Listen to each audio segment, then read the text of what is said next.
Hello, I'm Mark Drury. And I'm Terry Drury. And welcome to King of the Spring. Over the past couple of years, Terry and I, along with 5 or 6 other camera crews, have really worked long and hard to bring you this tape. We sure have, Mark. Our goal was to bring to the viewer the joy and excitement that you and I share while trying to harvest a spring gobbler. And not only with each other, Terry, but with our hunting buddies in general. We wanted to bring you authenticity, some information about the wild turkey, but also as much excitement as we possibly could. And I think the excitement is there. We've got a different bit of excitement in each of the 13 hunts. Besides excitement, you're going to get to hear some of the finest calling you'll ever hear on a tape. Oh, phenomenal. Terry. Providing that calling, we've got Steve Stoltz from Fenton, Missouri. And we've got Randy Panic from Ludlow, Massachusetts. You can't say enough about that guy. Cecil Carter from Fort Worth, Texas.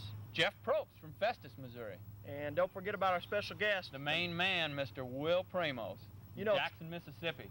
All of these guys are part of the Mossy Oak hunting team. Toxie Hayes of Hayes Outdoors has really done a phenomenal job at putting that talent together. He's done an excellent job.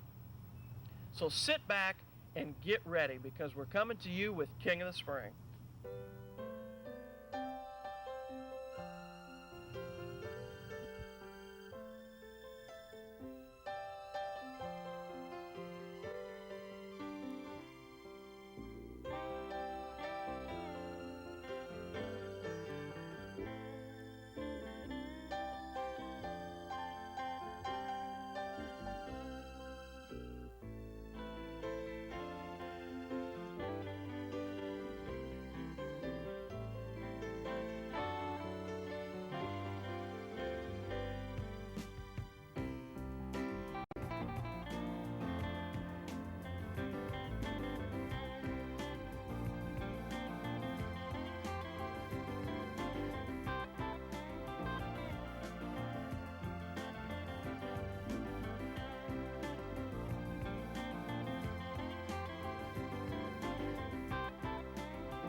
Hello and welcome once again. Our first hunt finds us in the Ozark National Forest of Arkansas. On this particular hunt, I was doing the shooting, Terry was doing the camera work, and I think for our first attempt at ever filming a hunt, it turned out rather well, don't you, Terry? It turned out real well, Mark. We were somewhat unfamiliar with the Ozark National Forest, and unfamiliarity with the territory will sometimes work to your disadvantage. We had 2 birds that were working real well, and we couldn't decide which one to set up on. No, talk about the territory working to your disadvantage. Luck will sometimes work to your advantage. I think sure that's will. What really We just happened to luck out here, but the bird that we did harvest came in on a string, so we set up on him. We were elbow to elbow. Why don't you watch what happened? Take a look at it.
Good work. Good job.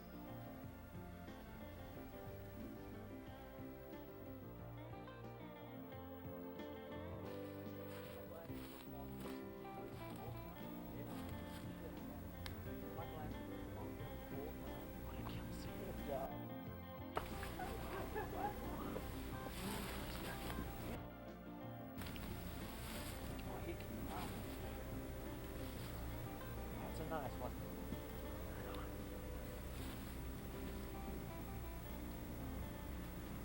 You nailed it. Good job.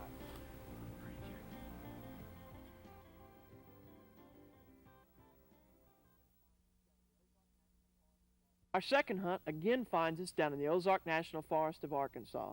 This particular hunt, I was going to try and take a gobbler with a bow. Terry was on camera, and even though we don't harvest one of these particular gobblers, we were able to come away with some of the closest eastern wild turkey footage you're ever going to see, Terry. Man, this is unreal, Mark. I tell you, it is exceptional footage.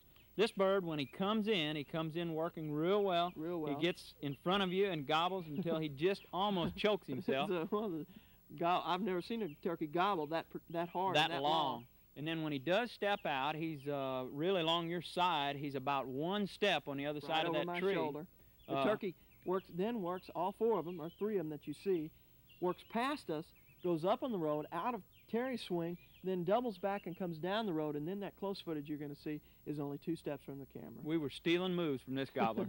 You got to see this to believe it.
these turkeys walked right out of Terry's swing.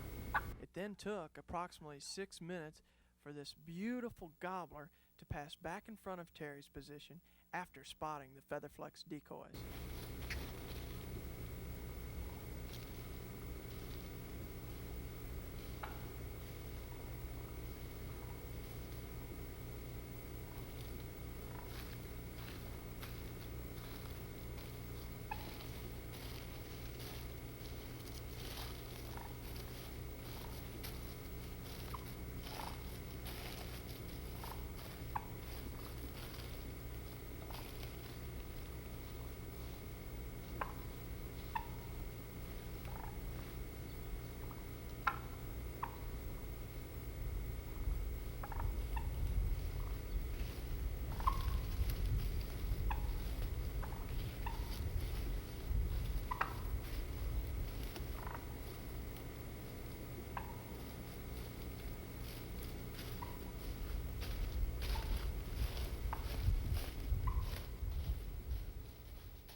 Man, talk about a close call. Now that was indeed a close one. It just goes to show we cannot say enough about mossy oak camouflage and its effectiveness. I really can't say enough about my next guest either, Mr. Steve Stoltz from Fenton, Missouri. Welcome, Steve. Thank you, Mark. Steve's another member of the mossy oak hunting team. He's been doing some camera work for Terry and I. Steve, you captured 2 beautiful hunts in northern Missouri. Let's go talk about the first one.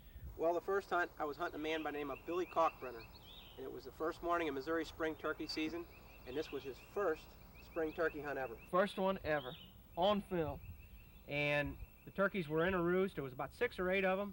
They pitched off the limb, and when they got off the limb, I did some cutting and yelping, and this turkey probably thought the other turkeys was going to get there first because I think he wanted to be the first one there. We nicknamed him the Roadrunner. Let's go to the film. He is the Roadrunner, that's for sure.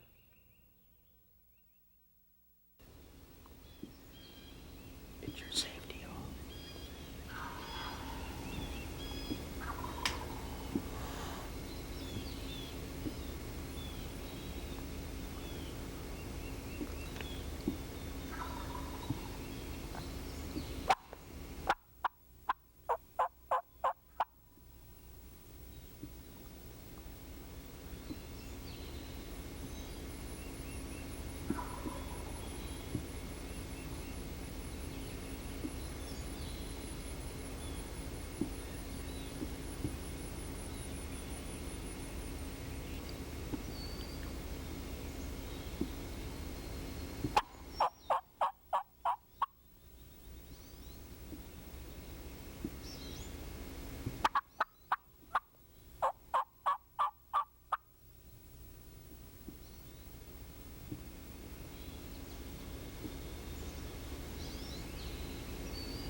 I tell you to shoot. Wait till I tell you. Shoot him, shoot him, shoot him, shoot him, shoot him, shoot him.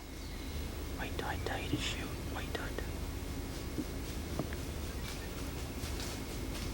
Shoot him, shoot him, shoot him, shoot him, shoot him, shoot him. Can't see. Imagine Billy's anticipation as that gobbler held off, and when he finally came in, it's easy to see why we nicknamed him the Roadrunner. It was unbelievable. Stevie, you had another hunt the same morning with Billy's son Jeff. Let's talk about it for a little bit. Mark, Jeff is a past Missouri and Illinois skeet shooting champion, and this is also his first spring turkey hunt ever. Man, what a shot he puts on this fine gobbler. How much did that bird weigh? That turkey weighed 24 pounds and had 1 3/8 spurs. It was a limb hanger. An 11-inch beard. It's 11-inch beard. And this kid's first turkey. You can tell he puts a good shot on. Oh, man, and was he excited? Oh, man, let's go to it.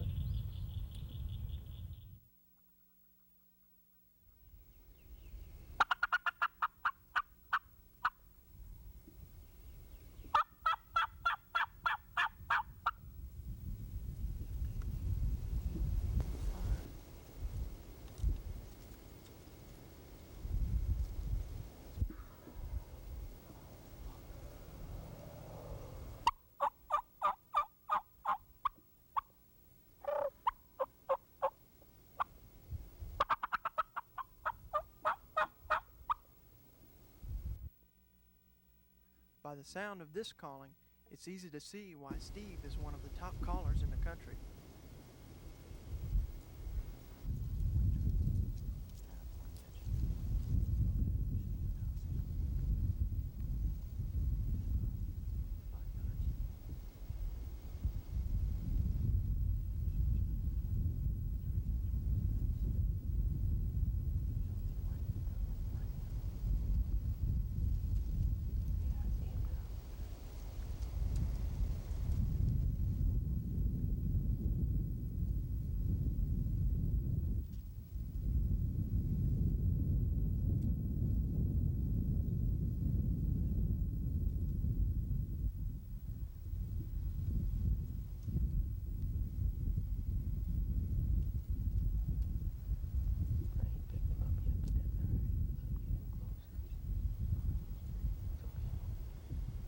Listen to Steve soft call this bird right to their position. Yeah, I see him.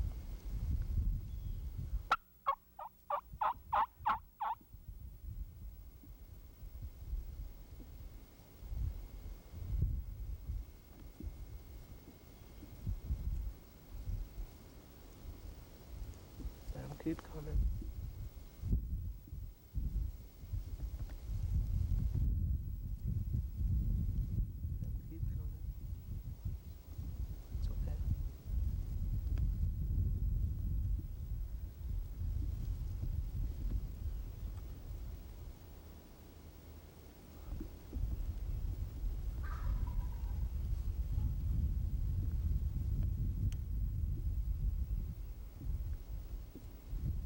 On his head. Is he close enough? Just let him keep walking. Let him keep coming. Patience here is really important. Let him keep walking.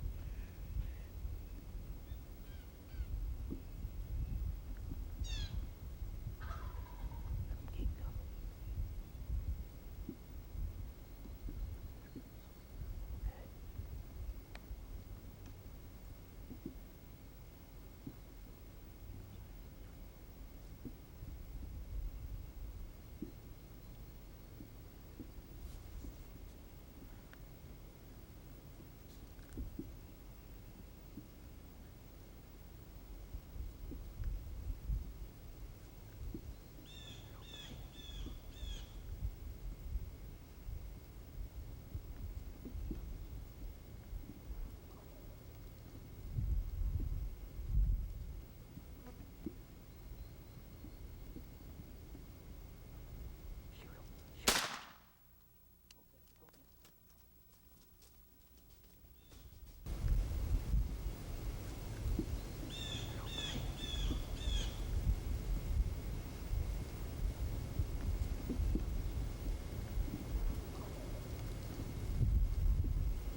Good job.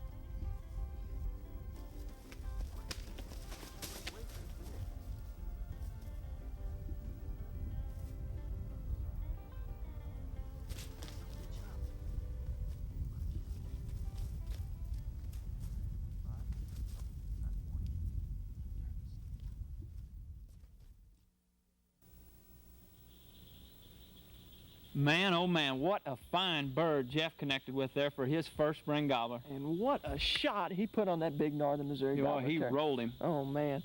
Our next hunt, we're going to stay in Missouri. We're coming a little bit farther south, right here in Terry and I's own hometown of Bloomsdale, Missouri. This is a midday hunt. We did quite a bit of calling to get these two birds interested. They finally came in. There's quite a bit of good footage of the turkeys. I was doing the camera work. Terry was doing the shooting, and quite a bit of it, if I might add. This was a fine bird, and I regret having this on film, I guarantee you. I'm just not going to let you live it down. No, you're not. For a while there, I wasn't sure if he was chopping wood or shooting at the turkey. Let's go to it and take a look at it.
Let him go.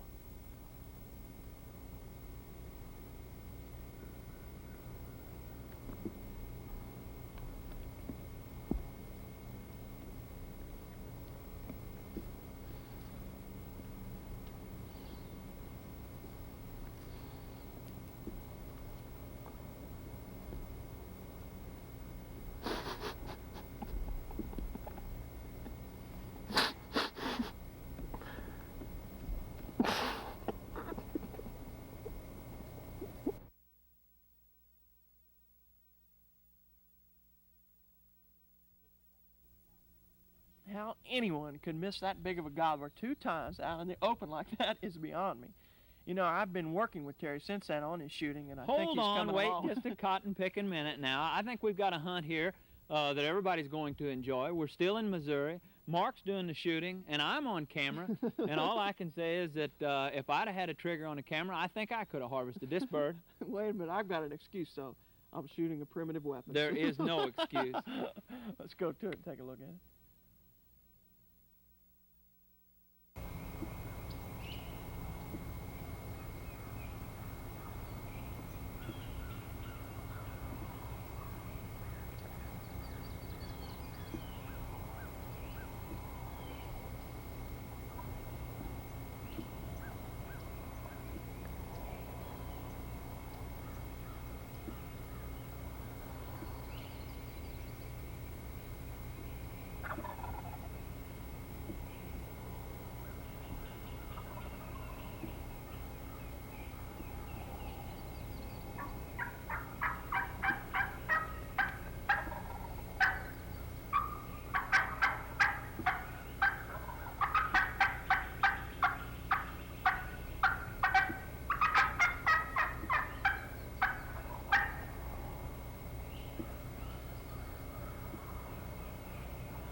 Happens to the best of us.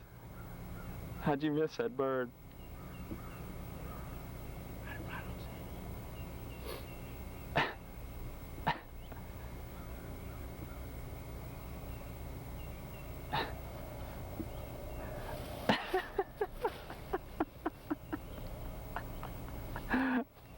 Oh, man.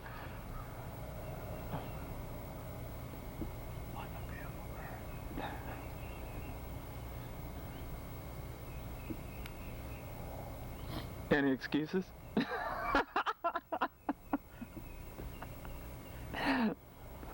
Oh, happens to the best of us.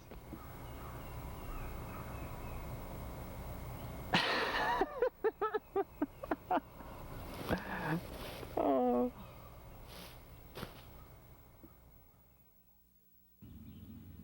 Boy, you don't like missing, do you? No, I don't like it at all. If there's one thing that I don't like to do, it's miss. And to amplify that even more, it's when he's over my shoulder with the camera. Terry, you did a great job. Thank you very much. All I can say is if his shooting was half as good as my camera work, we'd have had one awesome hunt. You really would have. You really would have. Here's a couple guys that know how to film good hunts.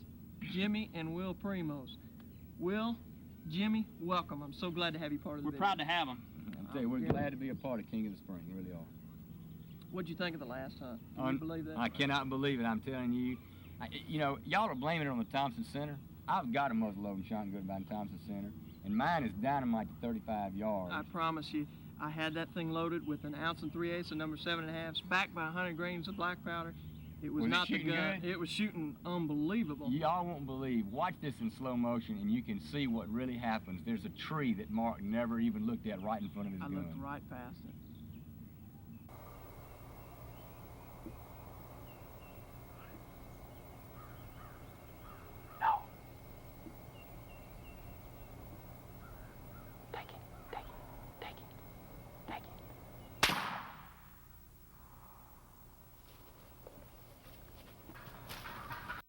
That thing jumped right out in front of me, I'm telling you. I tell you what, if it wouldn't have been for that turkey flew off putting, you didn't touch him. I hope not. If it wasn't been for that tree, he would definitely have been in the bag.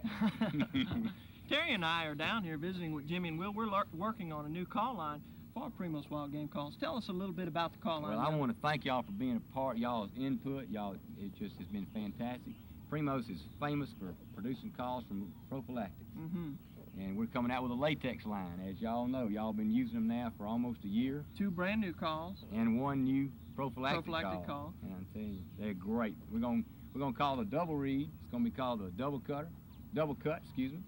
And then we've got the one that's my favorite, which is the MAD. The Mad Cutter stands for Mark Allen Drury. It is a dynamite call. It's my favorite call. And then the prophylactic call, the 4-reed prophylactic call with a cut in it. It's gonna be called Cutter Plus. Right? Cutter Plus. You gonna be able to make enough, Jimmy? I hope so, Will. I'm telling you what. It's not easy now, is it? I want to know one thing. Everybody out there has seen the Truth 1 and the Truth 2. I get so many people asking me, is there going to be a Truth 3? Jimmy? Absolutely. All right. Absolutely. We can't wait. It's going to be the best yet. It really is. We can't believe how much success and fun we had this year. We filmed 28 hunts. And we're right now finishing the script, trying to decide how we're going to treat the thing. If it's anything like the hunt you're about to share with us, I know it's going to be another good one. It's going to be great. Tell us a little bit about it. Well, Mark, we were down in Carrizo Springs, Texas on the San Pedro Ranch. Our host was Mike McMurray, and this is Mike's hunt down there. It's beautiful down there. It had a lot of rain. It's basically desert country, but butterflies were everywhere. It's just gorgeous. These are Rio Grande turkeys. There's 6 subspecies of wild turkey, and this is the Rio Grande. Big birds. Absolutely gorgeous turkey.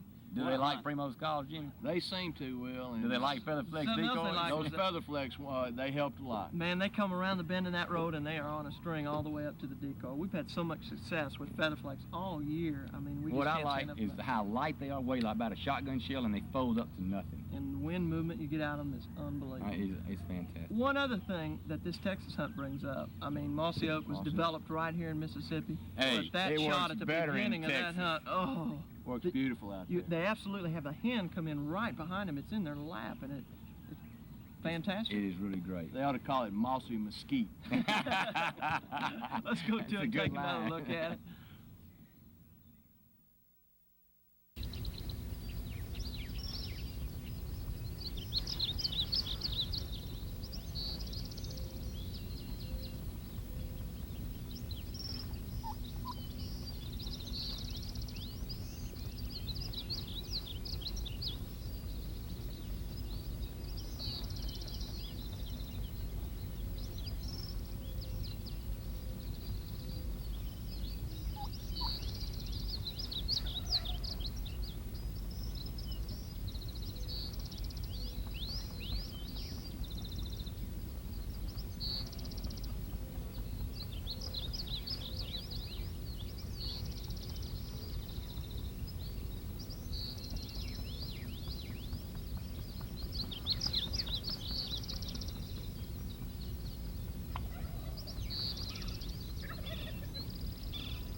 That was good, man.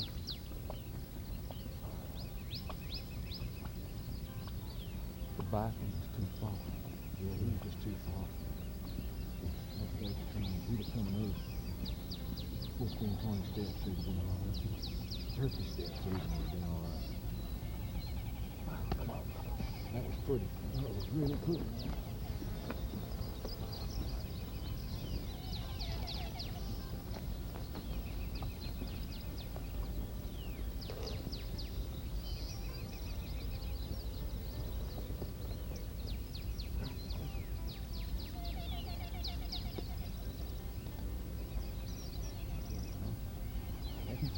Well done.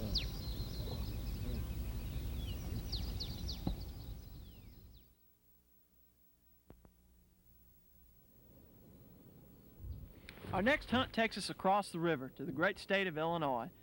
Joining me for this hunt is Jeff Probst. Jeff's a longtime friend and hunting companion. Welcome, Jeff. Good to be here, Mark. Jeff's a two-time Grand National owl hooting champion, as well as placing in over 100 contests all across the country, and we're so glad to have you part of the video. Jeff and I hunted with Shannon Hughes in the Shawnee National Forest. And tell us a little bit about the hunt, Jeff. It was a good hunt, Mark. Shannon's a good friend of ours. He lives in southern Illinois, and he put us on these birds. We were lucky enough to get a bird gobbling at daylight. It took a lot of owl hooting to get him going. Yeah, it sure did, and you'll see that in the video. We finally got him going, and he was roosted across a hollow up in a saddle from us. And we went over there, and there was a little green grassy clearing at the top of the ridge. And we set up right there thinking that the turkeys would come there to strut, display, set the decoys down, and we got all set up. Everything was going well, but the turkeys just wouldn't gobble good after they flew down. So we tried a little soft talk, and just wasn't getting the job done. So we started calling real aggressive to the birds, real aggressive. Yeah. It wasn't long, we heard footsteps, and here they came. And the unfortunate part was I didn't have my gun ready, and because we hadn't heard anything for quite a while, and they popped in on top of us and walked in and looked at the decoys, and I had to wait till they were going back into the woods before I could get the gun up. Lucky enough to get the shot Got it off out just at the right time. before they got away from us. Turned out real good. Let's Sure take did. another look at it. Let's do it.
For our next hunt, we're going to bounce right back across the Mississippi River, again here in Terry and I's own hometown of Bloomsdale, Missouri. Our next guest is one of our favorite all-time hunting partners, our uncle, Marvin Drury. Welcome, Marvin. Thank you, Mark. This hunt, along with the one that follows, tells a little bit of a story. The first time this bird was called in, he was called in with some very light calling on a box call, and I was doing the camera work. Marvin was trying to do the shooting, and tell us a little bit about what happens as this gobbler comes down the log road. Well, this is a classic example of overconfident shooting. I was not prepared for this bird. He came in, and I just was not prepared. I did not have my gun up. You may hear me release the safety. Yes. And, well, the rest is history.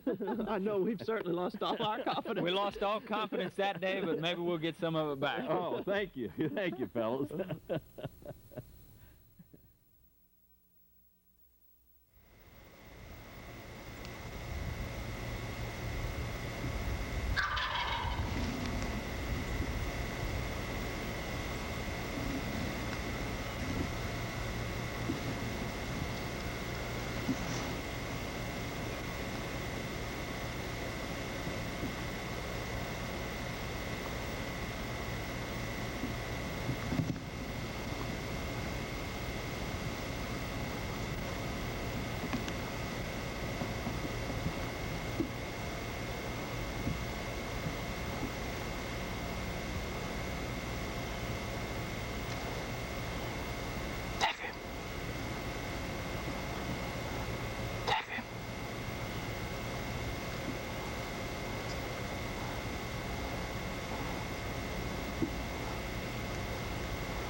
Well, I'll be damned, all right.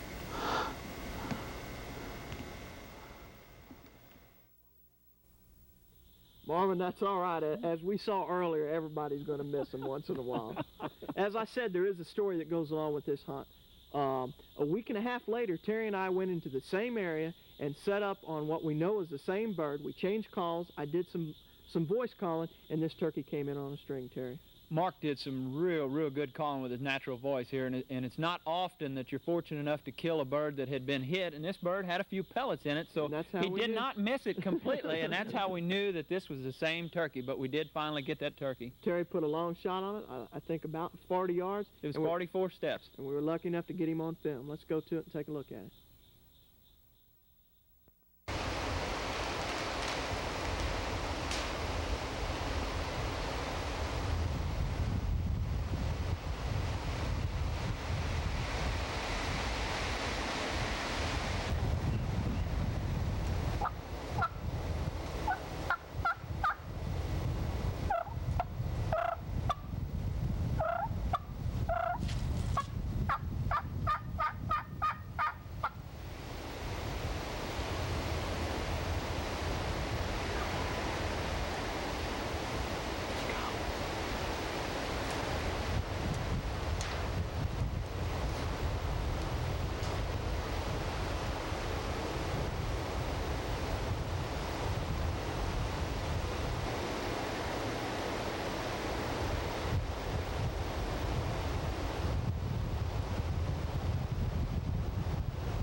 right. Oh, man.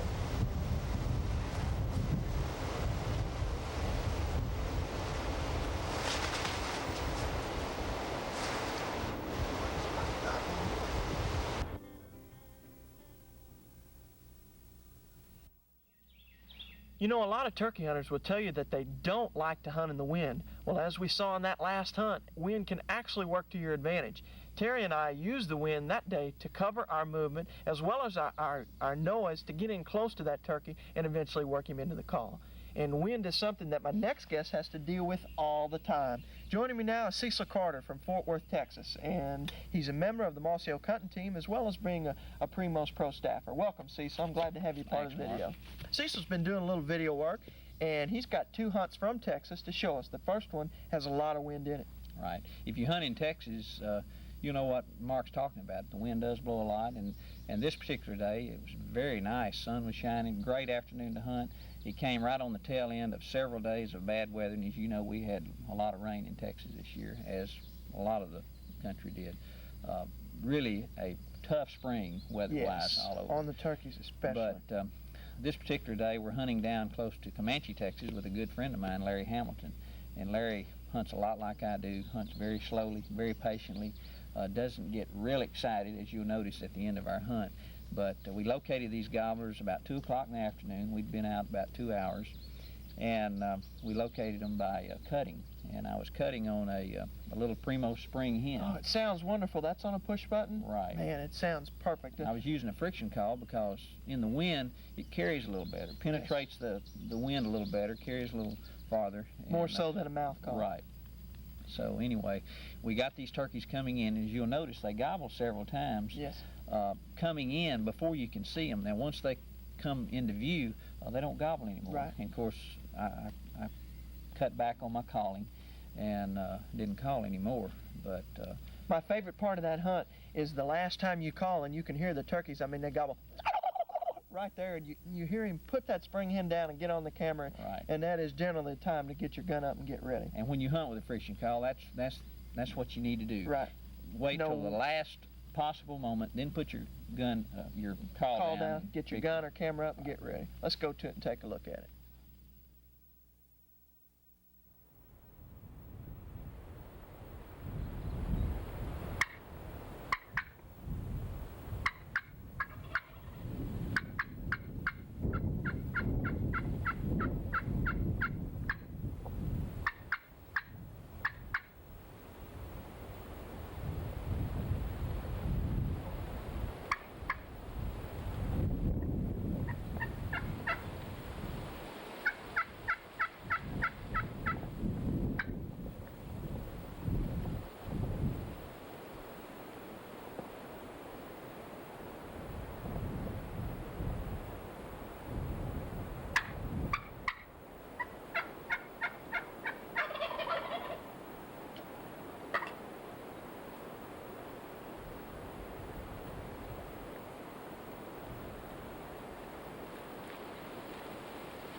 twisted, wouldn't it?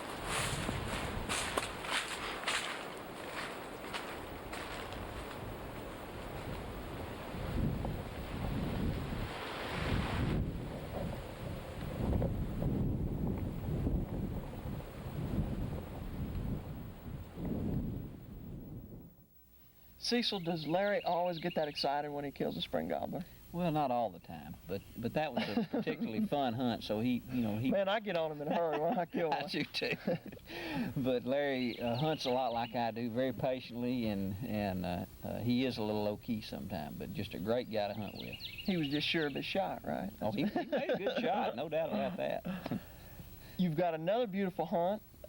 The turkey is extremely excited in this hunt. Tell us a little bit about it, Cecil. Well, my hunting companion on this hunt is Robert Cantrell. Robert is a good friend of mine in Fort Worth. He's been turkey hunting for 2 or 3 years, killed several nice gobblers. But this one is the biggest one. This was a really nice what a gobbler. Beautiful Rio Grande turkey. Tell me the dimensions of this turkey. This turkey weighed 21.5 pounds, had 11-inch beard, and 1 inch and 5/8 spurs. Boy, that is Just fantastic for a Rio Grande. real good gobbler. But he responded well to the little Primo Spring hen again, which is one of my favorite calls. Which is obvious in the hunt. Right. I've got one question. What is the white tank that you see in the background? So many people ask me that when they see this hunt. That's an oil storage tank.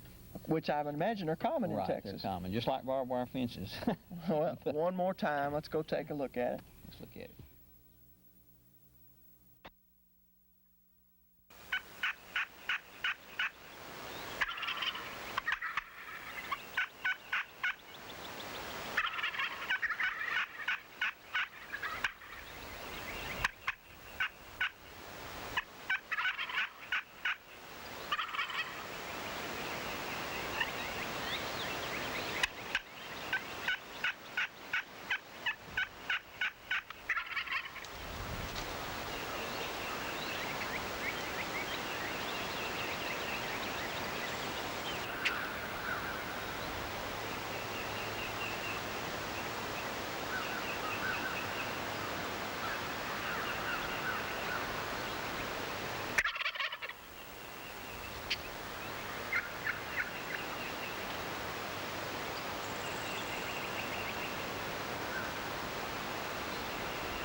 Well, we talk about saving the best for last. That's what we've tried to do here with the King of the Spring.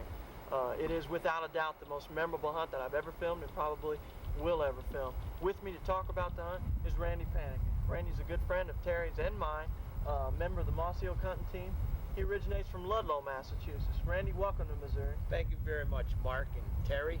It's been a pleasure to be here for the last few days, and this state, words can't explain how beautiful it is. Thanks for the opportunity. Thank you. I want to thank you for the hunt that we shared last year in New York. Randy and I hunted with David Minnie. David is a good friend of Randy's. We were hunting around Middleburg, New York, which is centrally located in the state. Randy, let's talk a little bit about the hunt. Yes, back in the spring of '89, me, Mark, and David had the opportunity to spend a few days together. And on the last day of the hunt, we got into some turkeys, matter of fact, a little bit late, about 9 o'clock in the morning, and it turned out to be excellent. The day shined up, and little David ended up harvesting one of the last birds that he ever did harvest. In November of '89, David passed away of leukemia. It was quite a tragic loss to his family and all his hunting friends, but because of Mark, we have a fantastic bit of footage of David. I want to thank you for that, I am so sir. thankful to have it. Let's take one more look at it.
I say thank you.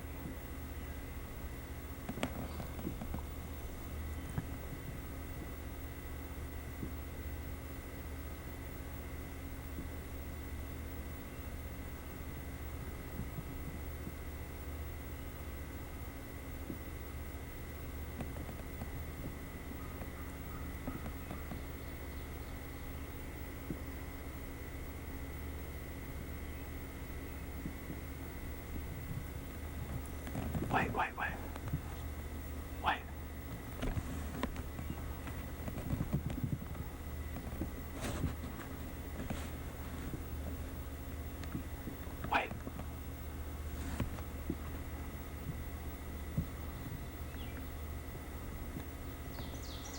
Wait.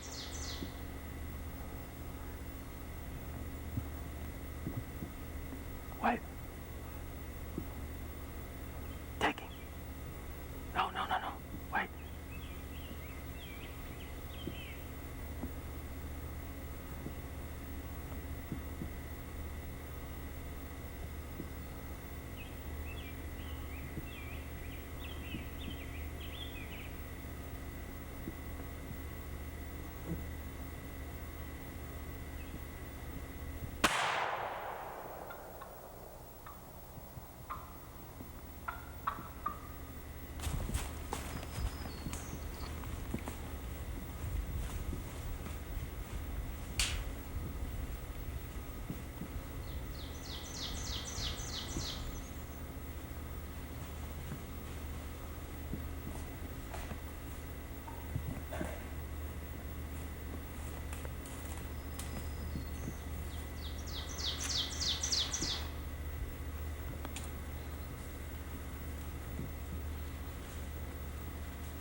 Nice bird. Nice bird. Real nice bird.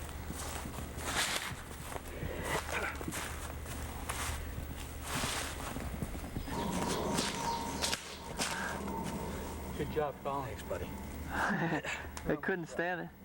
Man, there's some gobblers gobbling. Five gobblers altogether. At least 5. Pick him up. Let's see him. See, when I heard him getting up there, did you hear me swing down below? You did a good job, buddy. Oh. Did you see him come in here, all 5 of them? No, the rest of them I couldn't get. Talk about a jake that had a gobble.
You know, over the course of a hunter's lifetime, he meets a lot of other hunters.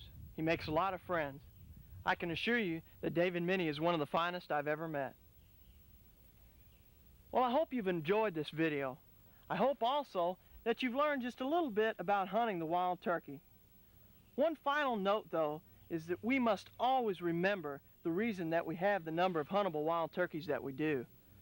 Only through the great pains and efforts through conservation commissions and federations all across the country do we have these numbers of wild turkeys.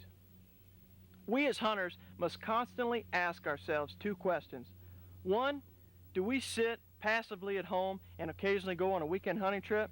Or two, do we become an active member of organizations such as the National Wild Turkey Federation, the National Rifle Association, or the multitude of state conservation commissions and federations across this country? I hope that you would choose the latter. Well, thank you once again, and always remember to be safe, identify your target no matter what you're hunting, and good hunting to each and every one of you. Thank you.